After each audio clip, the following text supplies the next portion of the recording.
one of the most important parts of your financial life is your emergency fund. There's going to be people out there who tell you you don't need an emergency fund, you should invest your emergency fund. I'm not one of those people. I think having cash on the sidelines is your best friend. And I'm going to read a Morgan Housel quote that I absolutely love to help explain why. So Morgan said, "More than I want big returns, I want to be financially unbreakable. And if I'm unbreakable, I actually think I'll get the biggest returns because I'll be able to stick around long enough for compounding to work wonders. No one wants to hold cash during a bull market. They want to own assets that go up a lot. You look and feel conservative holding cash during a bull market because you become acutely aware of how much return you are giving up by not owning the good stuff. Say cash earns 1% and stocks return 10%. That 9% gap will gnaw at you every day. But if that cash prevents you from having to sell your stocks during a bear market, the actual return you earned on that cash is not 1% a year. It could be many multiples of that, because preventing one desperate, ill-timed stock sale can do more for your lifetime returns than picking dozens of big-time winners. Compounding doesn't rely on earning big returns. Merely good returns sustained uninterrupted for the longest period of time, especially in times of chaos and havoc, will always win."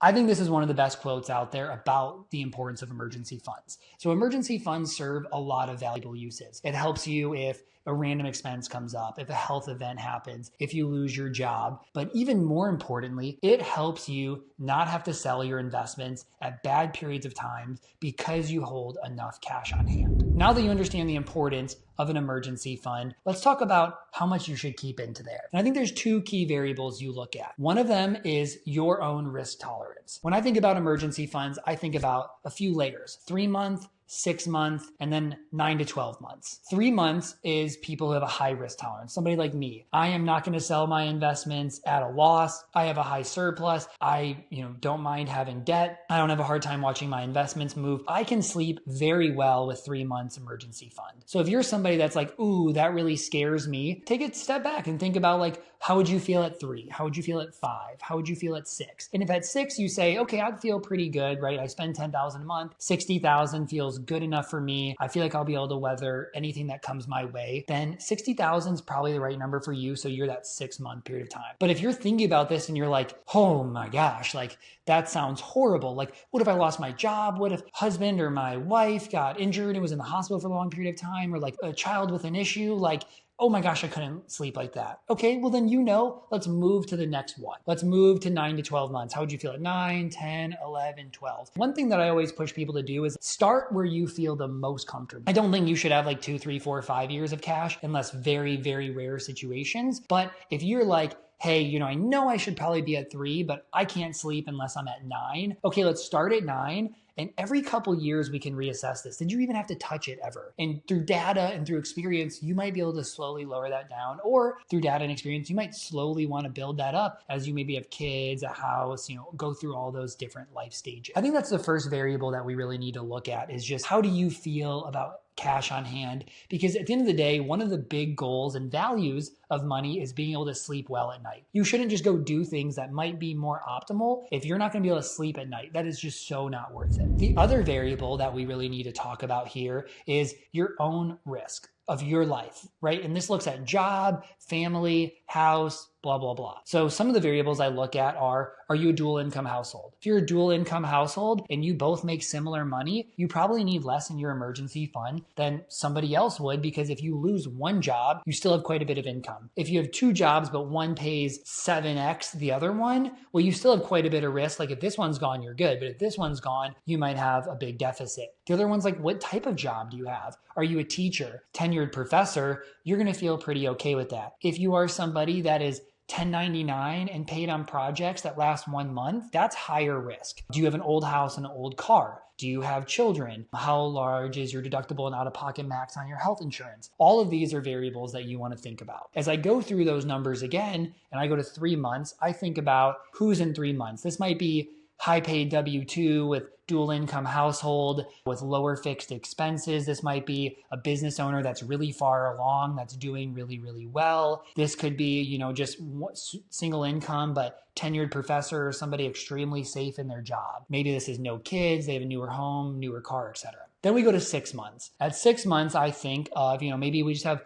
one income, or we have very We have two incomes, one's higher, one's lower. This could be somebody that has like a good job, but it's maybe they feel safe in it, but like there are some cuts that have happened. This could be people that have good jobs, but they have, a bunch of kids, they have an older house, they have an older car. And then we move to that 9 to 12 month range. In this one is where I think of like very risky. It could be that 1099 person that has 1 month projects. It could be I'm about to start a business. It could be single income in tech where the world isn't going as well and we feel like cuts could be coming. It's really thinking about the risk in your life, right? If you're somebody that has no health insurance, you might want to be closer to that 9 to 12 month range because you're saying, hey, I don't want to pay all these costs for health insurance. I'm going to bear the risk of having a large expense out of pocket. What you need to do is go think about where you are on both. For me, I think about I have a high profit business. I have a really high savings rate. I have quite a bit of investments in a taxable account, my Roth IRAs that are liquid on the contributions. So I'm going to have a lower emergency fund than somebody else. If you were listening there's a couple other factors I talked about. Sometimes people say, hey, you don't need an emergency fund. You have a taxable account. And I don't really think that's true because if we go back to that Morgan Housel quote, right? I don't want to have to go sell my investments at a loss because I don't have an emergency fund. But for somebody like me who has a business, I own it, I have a high savings rate, I have the ability to go closer to that 3-month cash reserve range because I also have hundreds of thousands of dollars in a taxable account if I go through my emergency fund, if I go through my checking account buffer, etc. But the thought is of all the risks I think about, I won't go through those numbers. So I feel good with the numbers I have. If you're somebody that says, hey, I have $5 million in a taxable account, right? So maybe you do need a smaller emergency fund because you have the ability to pull from there. On the flip side, if you're somebody that has no liquidity, right? All your money is just in your pre-tax 401k or Roth 401k, you might want a higher emergency fund because you don't have other sources of liquidity along the lines. So lastly, what I want to talk about is where to hold your emergency fund. In today's environment, we still have really good yields. You should not be sitting with your emergency fund in your Chase savings account or any brick and mortar savings account paying you 0.01%. You're giving up a lot of dollars. Think about it, right? If you're going to have a 4% interest on your savings account and you're going to hold $50,000, that's $2,000 of interest a year. Sure, it's not going to be the reason you hit your financial goals, but $2,000 a year can do a lot of fun things. That could be a weekend trip. You want to either have high yield savings account, a money market fund, and your brokerage account. You could have like a muni money market fund. If you're in California and you have a high Fed and state tax rate, the muni money market fund or muni bond fund might actually give you a higher yield. But at the end of the day, it's all about having somewhere that's liquid and gets you a yield. I'm really not a fan of using CDs or anything that locks up those dollars. It's not an emergency fund if you can't use it very, very quickly whenever you want. Sometimes people say, well, hey, my Chase checking account, I don't want my high yield savings account at Ally. That could take 2 days or over a weekend. It could take 4 days to transfer. But at the end of the day, if you have an emergency, most times you're swiping your credit card, paying for it that way, transferring the money and then paying it off. So it doesn't have to be liquid instantly right away.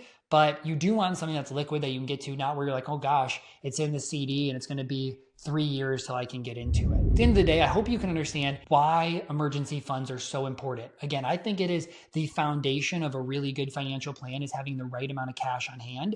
So think about how you feel about risk, how much you want to hold on to, how risky your situation is, and then go set one up, get the right dollar amount there right away if you have enough cash now. If not, save monthly or from bonuses, etc., to get there and hold it in a place that gets a yield. Thank you for watching. If you enjoyed this video, please leave a like and go follow my page for more personal finance content. And as always, if you have any thoughts, please leave it in the comments below, and I promise to get back to each individual comment. See you next week.